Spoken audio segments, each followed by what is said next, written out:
Just to make sure he can kill any type of snake, I've showed him videos of Jackie Chan and Bruce Lee. Because here at the center, we've got flying snakes. Check it, you ready? Take it. Bruce Lee, flying snake. Quickly, flying snake. Come on. Come on.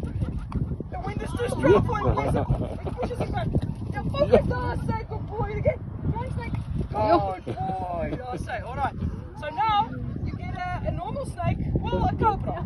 And then some Jackie Chan. It's a cobra. Okay, he's a bit lower. There's a cobra. Bah! Bah! Bah! Alright. And then you get a mole snake. Okay, there's a bit of cut at it. Good boy! Good boy! There we go! No. I say, couple! On the head every single time. Good boy! Guys, listen to that impact. Yes, man says, if this bird gets you on the head, you'll have a mouth concussion. Oh, stop, my God! You're like, what's up? Rooney, it's okay, Rooney.